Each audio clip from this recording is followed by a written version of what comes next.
I was down in the tasting room and went upstairs to where my office was. As soon as I closed the door, I just heard this train sound coming at the building.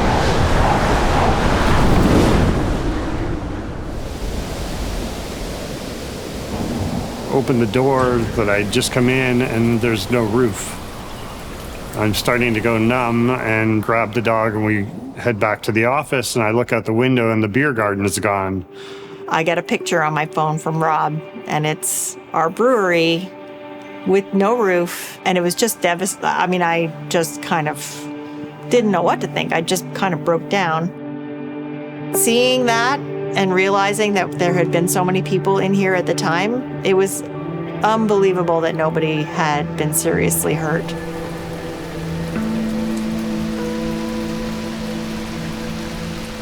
I was managing the audio publishing department at CNIB, which was in my wheelhouse because I had spent 8 years freelancing as an audiobook producer. But the commute was starting to really wear me down after a long time. And, meanwhile, Rob was, getting worn down from the traveling and the grind of the work. When I worked as a cinematographer, it was like the dream life. It was a tough career because things always changed. I think all the people that were working with me in my age were all experiencing the same thing. They just weren't getting the calls anymore that they were used to getting because the younger guys are coming in, charging less money. Gonna have to do something to get out of this because it's just not gonna, I'm just not gonna be able to make a living at it anymore.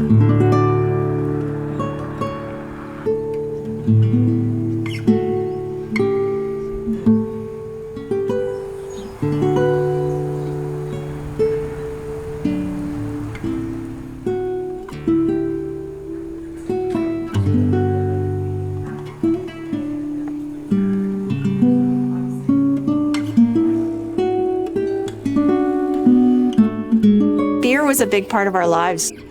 I did grow up in Montreal, and there was already a craft brewery scene burgeoning in the late 80s. I was kind of right in trying amazing beers from the start. Both of us were really kind of into it. We gave up on big beer. Got really into lovely stouts and porters, and we started occasionally driving down to Vermont to ski with our kids and started to see, wow, every little small town in the United States has a craft brewery now, and they're doing great. And we thought, Uxbridge could really use a craft brewery.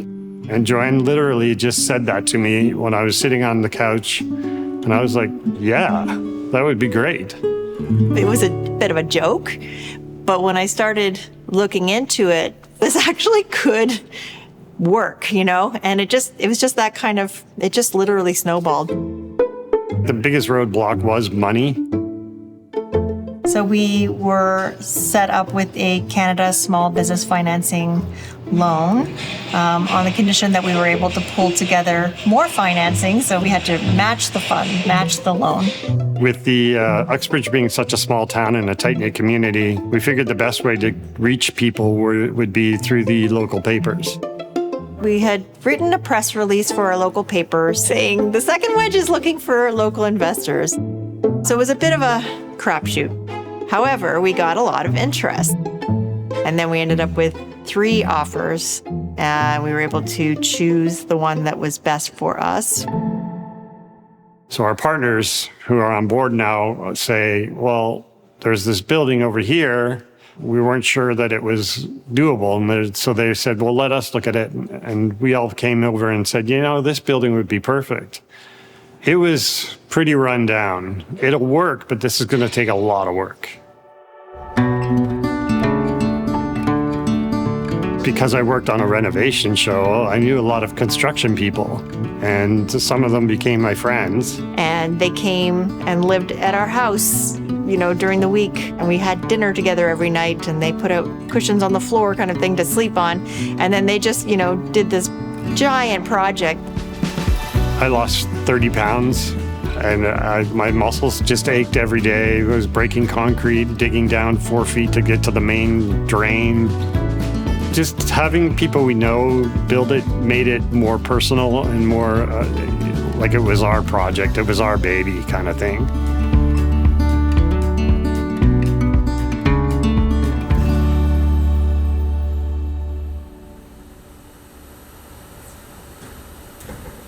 The early days were just incredibly satisfying in a very surprising way. We knew that we had something great to offer, but what we didn't realize was what the community was going to offer back to us, and that was the biggest, most lovely surprise.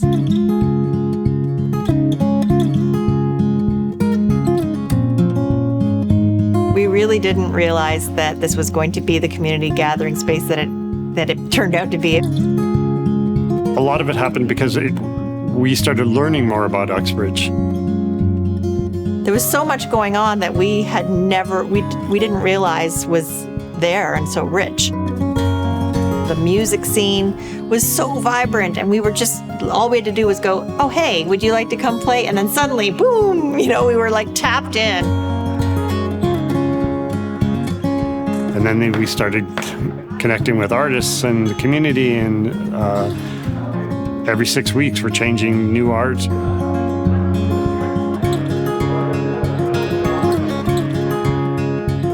When we first came to the space, Rob had looked at the parking lot on the south end and said, wouldn't it be cool if the farmers market could open up in our parking lot? We were able to offer a home that they have told us really contributed to their revitalization. I think it was the first year they won Best Farmers Market in Ontario. So it's been vibrant and growing ever since. People from one group, they started to mingle with the other, and then it just literally became a community hub, not because of something that we were doing. They just came in and shaped everything about this place in ways that we didn't expect. And we were finally getting to a place where things were going to get comfortable for us. So we were really looking forward to 2020. And then, yes, COVID happened.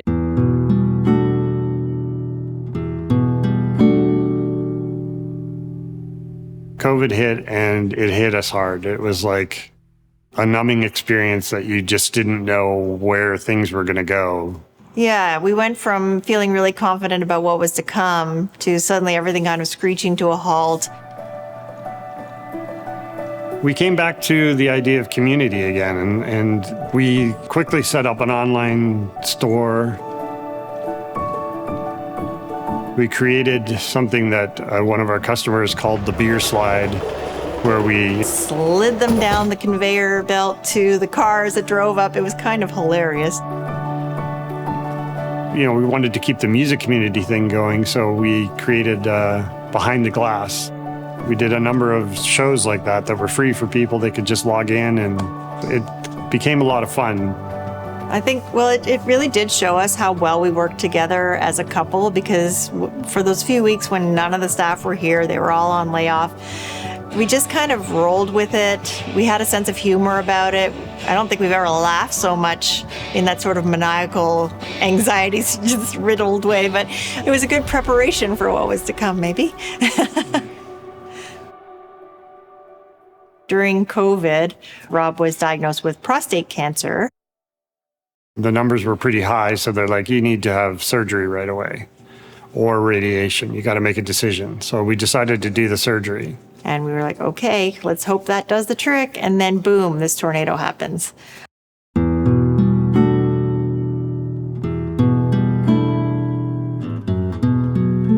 And it was just devastating to come in here and say, we built this place, and in an instant, it's gone. I was out of town, but it was just a crazy, stressful time, stressful evening. I just totally beside myself. It was very hard talking to Rob, who was by himself, with friends, but basically by himself, coping with all of this, and just it was so hard to hear him going through this. So the first thing in the morning, my daughter and I got in the car and came back into town. It was like time froze in the middle of a normal Saturday afternoon, and then this crazy, crazy disaster happened. I knew we would open again. There was no question that we would not. The feeling of losing our connection to our community was so hard to cope with, and all we wanted to do was get back to that. And I don't think it was ever a question. One of our friends from the bookstore in town heard that the brewery was hit really hard. She closed the bookstore, locked it up, and came over here and just started helping. People just started helping pick things up and clean things up. I don't know. It was just an instinct for everybody to just start tidying things, like moving tables in the beer garden and the broken bike racks. And without the support of the community who also felt that this place was ours, this place was theirs, this was the Second Wedge, and the Second Wedge belonged to Uxbridge, we probably wouldn't have had nearly as easy a path getting back to where we were. We probably would have been fighting much harder. Yeah, that's when we realized that we weren't just here to offer something out, but that we were being given this beautiful gift back from the community.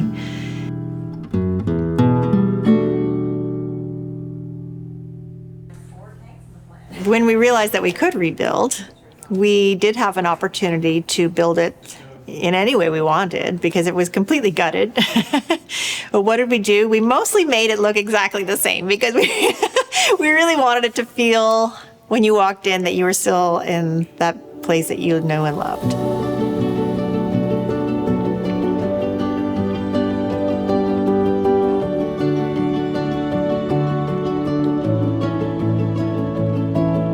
This has been the most incredible experience. Joanna and I work so well together. One of the best things that came out of it was just being able to work side by side with Rob. There has not been one day that this brewery has inflicted any pain or division between us. We always come together.